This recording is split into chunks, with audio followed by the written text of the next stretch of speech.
Telangana BRS ఓటమి దెబ్బకు అతి జాగ్రత్తలు పడిన వైసీపీ అధినేత జగన్ పార్టీలో మార్పులు చేర్పులు జోరుగా చేస్తున్నారు.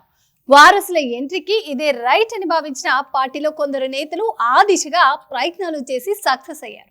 రీసెంట్ గా రిలీజ్ చేసిన సెకండ్ లిస్ట్ లో వారసుల హవా కొనసాగింది. మొన్న 11, ఇప్పుడు 27 మొత్తం 38 సీట్లకు ఇన్ఛార్జీలు ప్రకటించింది వైసీపీ. జగన్ పూర్తిగా తన ఇమేజ్ మీదనే 151 మంది ఎమ్మెల్యేను గెలిపించారని ఆ పార్టీ క్లైమ్ చేసుకుంటుంది. ఈసారి అదే జరుగుతుందని జగన్ అతి విశ్వాసాన్ని గమనించిన పార్టీ నాయకులు తమ వారసుల ఎంట్రీకి ఇదే మంచి టైం అని ఫిక్స్ అయ్యారు. చాలా రోజుల నుంచి తమ కుమారులకు టికెట్లు ఇవ్వాలని మంతనాలు జరిపారు. గతంలో దీన్ని జగన్ తోసిపుచ్చినా తెలంగాణలో ఎన్నికల రిజల్ట్ తర్వాత కొత్త వారికి ఛాన్స్ ఇవ్వడం బెటర్ అనే ఆలోచనలో పడ్డారు జగన్. ఇందులో భాగంగా వారసులకు ఛాన్స్ వచ్చింది.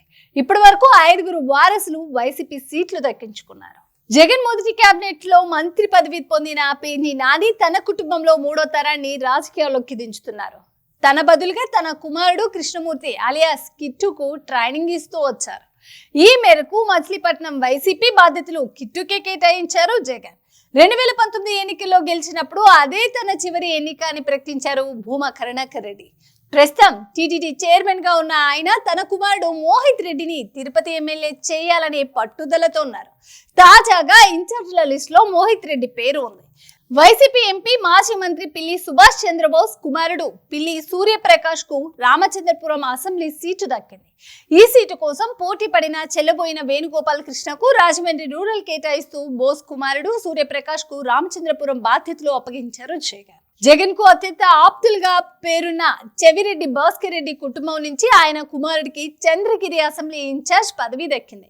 2014-2019 ఎన్నికల్లో భాస్కర్ రెడ్డి ఇక్కడ పోటీ చేశారు. 2014-2019 ఎన్నికల్లో వరుసగా గెలిచిన వైసీపీ ఎమ్మెల్యే షేక్ ముస్తఫా ఈసారి ఎన్నికల్లో పోటీ చేయకూడదని నిర్ణయించుకున్నారు.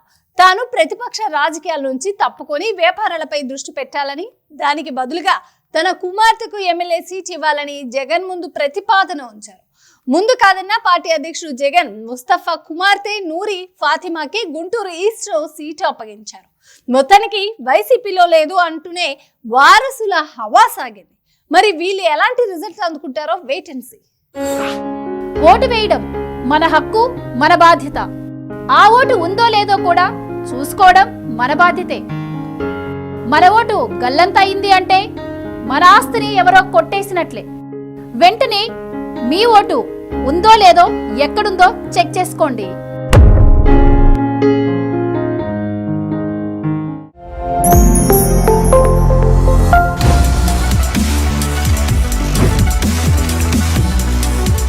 ఈ వీడియో కనుక మీకు నచ్చినట్టయితే లైక్ చేయండి, షేర్ చేయండి, సబ్స్క్రైబ్ చేయండి. అలాగే పక్కనే ఉన్న బెల్ ఐకాన్ని క్లిక్ చేయండి.